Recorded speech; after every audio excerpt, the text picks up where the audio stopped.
नमस्कार। नहीं देखिए, आप बोल रहे हो कि पैलेट गन लगी है, मगर मैं ये समझाना चाहता हूं पैलेट गन कब लगी है। पैलेट गन तब लगी है जब मेरे भाई हिंदुस्तान का तिरंगा लिए ऐसे पीसफुल प्रोटेस्ट कर रहे थे। सरकार ने कहा है कि कोई पैलेट गन यूज नहीं हुई है, कहा है ना। ये देखिए, ये है पैलेट गन, थोड़ा घूम जाओ। इसको कहते हैं पैलेट गन, इसको कहते हैं पैलेट गन।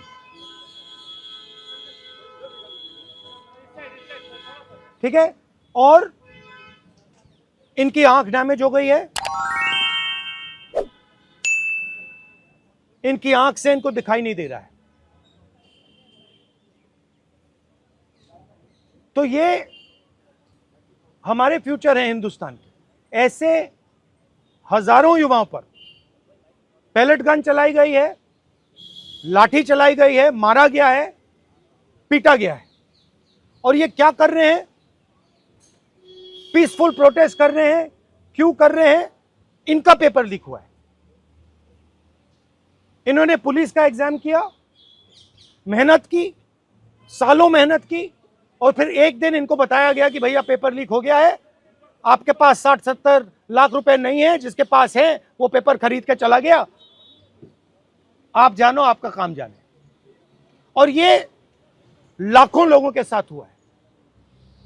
इनके माता पिता ने मेहनत के पैसे से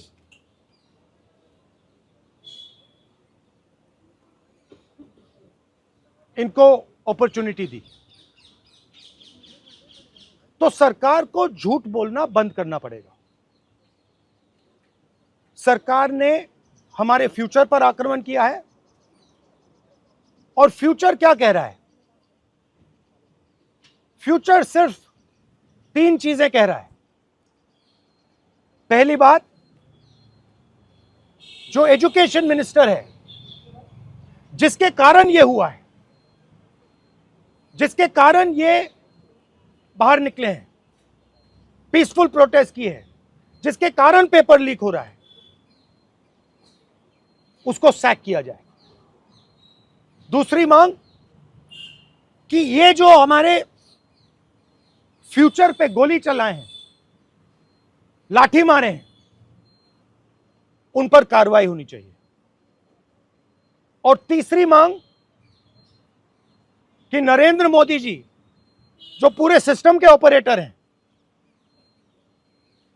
वो ऐसे जैसे हजारों युवाओं से माफी मांगे। इनका फिजिकल डैमेज हुआ है। मैं आपसे कह नहीं सकता हूं कि इनकी आंख बचेगी नहीं बचेगी। इनकी कोई गलती नहीं है। तो ये 3 मांगे हैं। हमारे स्टूडेंट्स को मारना बंद कीजिए, धमकाना बंद कीजिए, और ये मांगे पूरी कीजिए। यही मैसेज है। हाँ, हरियाणा सवाल है, अभी जेपी नड्डा और जो मंत्री गए थे सीजेपी से बात करने, वो कह रहे 2 मांग पर तो सहमति हमारी बन गई है कि जो मुकदमा हुआ उसे दर्ज करने से वापस कर लेंगे और एक्शन भी ले लेंगे, लेकिन जो मुख्य मांग है धर्मेंद्र प्रधान का इस्तीफा, वो कह रहे हैं कल दोपहर में इस पे बात करेंगे। हमने पोजीशन क्लियर कर दी है, स्टूडेंट्स ने पोजीशन क्लियर कर दी है। जो उनकी मांग है उसे हम रिपीट कर रहे हैं। Dharmendra Pradhan is a criminal education minister. He has to be removed. He is a symbol of the collapse of our education system. He has to go. He is the reason my brother has got shot. He is the reason thousands of people are outside. He has to go. Thank you.